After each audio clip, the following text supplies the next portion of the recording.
അസ്സലാമു അലൈക്കും വറഹ്മത്തുള്ളാഹി. ഇന്ന് സെപ്റ്റംബർ 5-ാം തീയതി പ്രഭാതം. റബീഉൽ അവ്വൽ 2 സൗദിയിലാണ്, നാട്ടിൽ റബീഉൽ അവ്വൽ 1. എന്തായാലും ഈ വസന്തത്തിൻ്റെ പുലരിയിൽ റബീൻ്റെ പ്രഭയേകിയ പ്രവാചകൻ മുഹമ്മദ് റസൂലുള്ളാഹി സ്വല്ലല്ലാഹു അലൈഹി വസല്ലമയുടെ തിരുപാദം പതിഞ്ഞ മണ്ണിലാണുള്ളത്.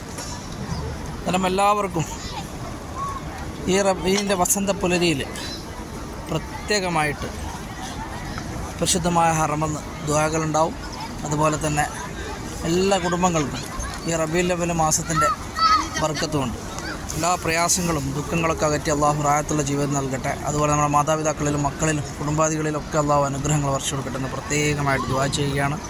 എല്ലാവർക്കും സ്നേഹത്തിൻ്റെയും സമാധാനത്തിൻ്റെയും ഒരു നല്ല ദിനം നേരുന്നു. അസ്സലാമു അലൈക്കും വറഹ്മത്തുള്ളാഹി വബറകാതുഹു.